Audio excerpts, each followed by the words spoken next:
ये आकाशवाणी रायपुर है। प्रादेशिक समाचार बुलेटिन के साथ मैं सुषमा श्रीवास।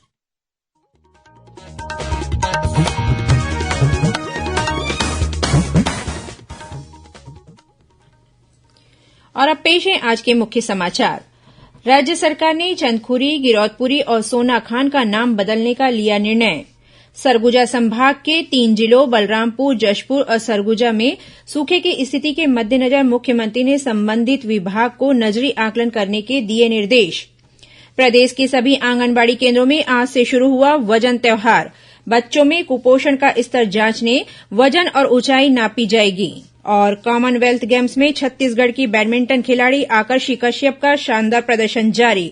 दूसरे मैच में साउथ अफ्रीका की खिलाड़ी को हराया।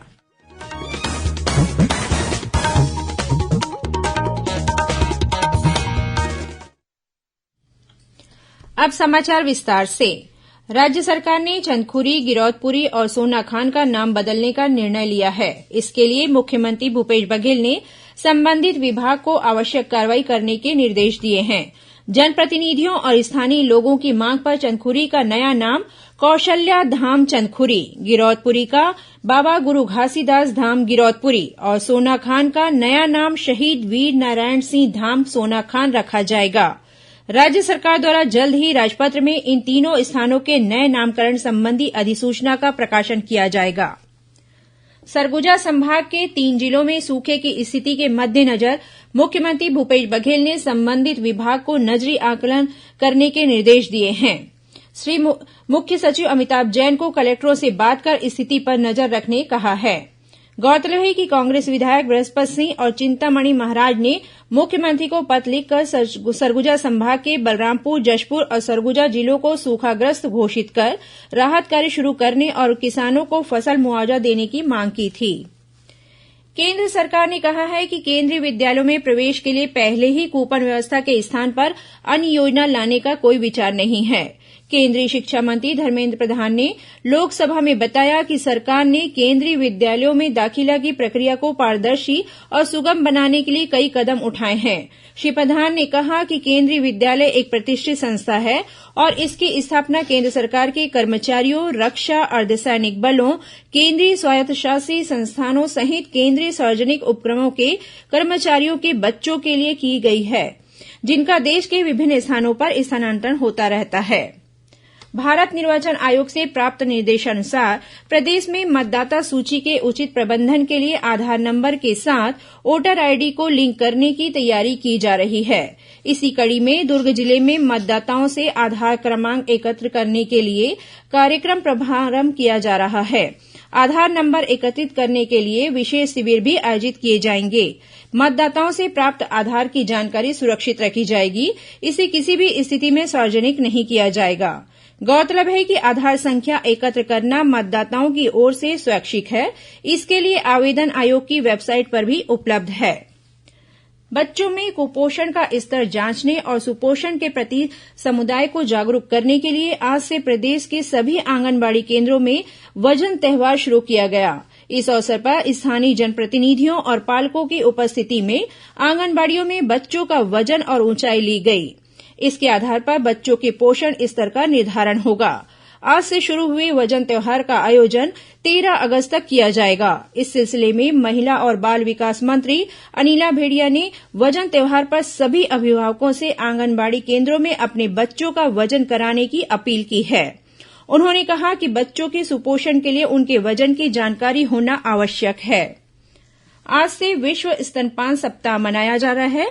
यह 7 अगस्त तक चलेगा। वर्ष 1992 में पहली बार स्तनपान संबंधी जागरूकता के लिए यह दिवस मनाना शुरू किया गया था। मां का दूध नवजात और बच्चों को बीमारी से बचाता है और उनकी रोग प्रतिरोधक क्षमता बढ़ाता है। इस वर्ष विश्व स्तनपान सप्ताह का विषय स्तनपान के लिए कदम शिक्षित करना और समर्थन है। छत्तीसगढ़ माध्यमिक शिक्षा मंडल ने डीएलएड प्रथम और द्वितीय वर्ष के मुख्य परीक्षा परिणामों की आज घोषणा कर दी है। डीएलएड प्रथम वर्ष की परीक्षा में करीब 62% और द्वितीय वर्ष की परीक्षा में करीब 76% प्रशिक्षणार्थी उत्तीर्ण हुए हैं। वहीं 2 प्रशिक्षणार्थियों के परीक्षा परिणाम विभिन्न कारणों से रोके गए हैं। परिणाम माध्यमिक शिक्षा मंडल की वेबसाइट पर भी उपलब्ध है। सुकमा जिले में माओवादियों के साथ हुई मुठभेड़ में पुलिस ने एक माओवादी को मार गिराने में सफलता हासिल की है। मिली जानकारी के अनुसार पुलिस का दल तलाशी अभियान पर निकला था। इस दौरान भेज्जी इलाके में माओवादियों ने अचानक घात लगाकर हमला कर दिया। पुलिस द्वारा की गई जवाबी कार्रवाई में हड़मा उर्फ सनकू नामक माओवादी मारा गया। मृतक माओवादी विभिन्न घटनाओं में शामिल रहा है और वह माड़ इलाके में सक्रिय था। श्रोताओं, आजादी के अमृत महोत्सव पर आकाशवाणी समाचार द्वारा राष्ट्रीय स्तर पर आयोजित की जा रही प्रश्नोत्तरी के तहत आज का प्रश्न है, किस स्वतंत्रता सेनानी ने वर्ष 1940 में हॉलवेल स्मारक विरोधी आंदोलन का नेतृत्व किया था?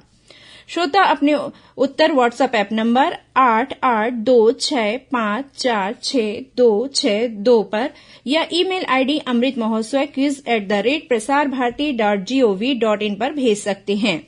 इस प्रतियोगिता के लिए एक भाग्यशाली प्रतिभागी को विजेता चुना जाएगा और कल के समाचार प्रभात में उनके नाम की घोषणा की जाएगी।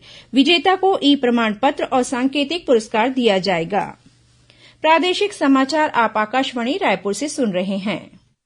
छत्तीसगढ़ की खबरों से है आपका वास्ता और खबरों की विश्वसनीयता से है हमारा वास्ता। आकाशवाणी समाचार रायपुर के प्रादेशिक समाचार बुलेटिन के साथ ही हमारे समसामयिक कार्यक्रम आप रेडियो के अलावा अपने मोबाइल पर भी सुन सकते हैं। आकाशवाणी समाचार फेसबुक, ट्विटर और यूट्यूब पर भी उपलब्ध है। हमारा Facebook page Chhattisgarh news on AIR, Twitter handle CGAIR news और हमारा यूट्यूब चैनल है छत्तीसगढ़ AIR न्यूज।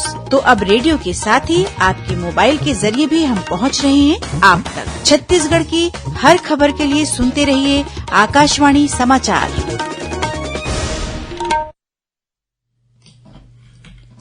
और अब आगे बढ़ते हैं बाकी के समाचारों की ओर। आजादी के अमृत महोत्सव के तहत रायपुर रेल मंडल में आज विभिन्न कार्यक्रमों का आयोजन किया गया। इस दौरान एकता का संदेश देने के लिए 4 किलोमीटर की दौड़ आयोजित की गई, जिसमें 53 अधिकारियों और रेलवे सुरक्षा बल के जवानों ने भाग लिया। वहीं रायपुर के रेलवे कॉलोनी क्षेत्र में करीब 70 छायादार और फलदार पौधे रोप गए। कांकेर जिले के भानुप्रतापपुर में कल बिजली महोत्सव का आयोजन किया गया। इस दौरान केंद्र सरकार की सौभाग्य योजना, दीनदयाल उपाध्याय ग्राम ज्योति योजना और उपभोक्ताओं के अधिकारों सहित अन्य योजनाओं के बारे में लोगों को जानकारी दी गई। इसके अलावा नुक्कड़ नाटक आयोजित कर उपभोक्ताओं को जागरूक किया गया। गौरतलब है कि आजादी के अमृत महोत्सव और उज्जवल भारत उज्जवल भविष्य कार्यक्रम के तहत प्रदेश भर में इस तरह के आयोजन किए गए। पूर्व सांसद झाड़ूराम रावटे का आज केशकाल में निधन हो गया। वे 80 वर्ष के थे। श्री रावटे चौथी लोकसभा में निर्दलीय सांसद के रूप में निर्वाचित हुए थे। उनका अंतिम संस्कार केशकाल के वीरान गांव में किया गया। श्री रावटे के निधन से क्षेत्र में शोक की लहर है। मुख्यमंत्री भूपेश बघेल ने सांसद रावटे के निधन पर दुख व्यक्त किया है। उन्होंने दिवंगत आत्मा की शांति के लिए ईश्वर से प्रार्थना कर शोक संतप्त परिजनों के प्रति अपनी संवेदना व्यक्त की है। रायपुर के अखिल भारतीय आयुर्विज्ञान संस्थान एम्स में कार्निया का पहला सफल ट्रांसप्लांट किया गया। सर्जरी के बाद मरीज पूरी तरह स्वस्थ है। इसके साथ ही एम्स में कार्निया ट्रांसप्लांट की शुरुआत हो गई है।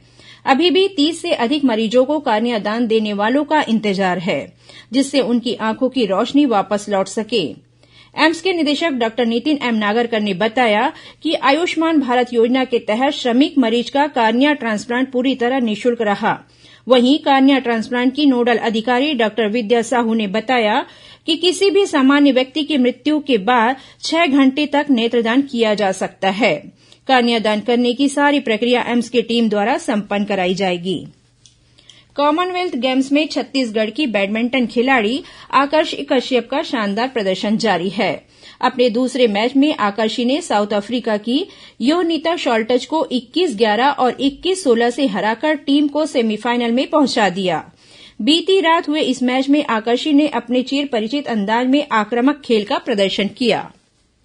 सावन महीने का आज तीसरा सोमवार है। इस अवसर पर शिवालयों में भगवान भोलेनाथ के दर्शन और अभिषेक के लिए भक्तों का तांता लगा हुआ है। श्रद्धालुओं ने भगवान शिव का जलाभिषेक और दुधाभिषेक कर विशेष पूजा अर्चना की। राजधानी रायपुर में कांवड़ियों ने महादेव घाट स्थित हटकेश्वर महादेव में जल चढ़ाया। वहीं बुढ़ेश्वर महादेव सहित अन्य शिव मंदिरों में भी आज सुबह से भक्तों की भीड़ लगी रही। इधर जांजगीर चांपा के खरौद में स्थित भगवान लक्ष्मणेश्वर के दर्शन के लिए भोर से ही भक्तों की लाइन लगी रही। 8वीं शताब्दी में निर्मित इस मंदिर का पुरातात्विक महत्व भी है। गरियाबंद जिले के राजिम स्थित कुलेश्वर महादेव मंदिर में भी जलाभिषेक करने के लिए आज भक्तों और कांवरियों का तांता लगा रहा। अब कुछ खबरें संक्षेप में। स्वतंत्रता संग्राम सेनानी, प्रखर चिंतक और प्रमुख समाज सुधारक बाल गंगाधर तिलक की आज पुण्यतिथि है। इस मौके पर मुख्यमंत्री भूपेश बघेल ने उन्हें श्रद्धांजलि अर्पित कर उनके प्रेरणादायक उद्घोषों को याद किया। मुख्यमंत्री भूपेश बघेल ने अविभाजित मध्यप्रदेश के प्रथम मुख्यमंत्री पंडित रविशंकर शुक्ल और पूर्व केंद्रीय मंत्री शहीद विद्याचरण शुक्ल की जयंती पर उन्हें नमन किया है। रायपुर के लाइवलीहुड कॉलेज में आगामी 4 अगस्त को सुरक्षा जवान और सुपरवाइजर पद के लिए प्लेसमेंट कैंप का आयोजन किया जाएगा। इस प्लेसमेंट कैंप में 10वीं उत्तीर्ण 21 से 36 वर्ष तक के अभ्यर्थी शामिल हो सकते हैं। और कोंडागांव जिले के राष्ट्रीय राजमार्ग क्रमांक 30 पर बनियागांव दहीकोंगा के बीच बल्लारी नाला के पास एक मोटरसाइकिल के अनियंत्रित कार की चपेट में आने से एक छात्रा सहित 2 लोगों की मौत हो गई। वहीं एक अन्य छात्रा घायल हो गई है। अंत में मुख्य समाचार एक बार फिर।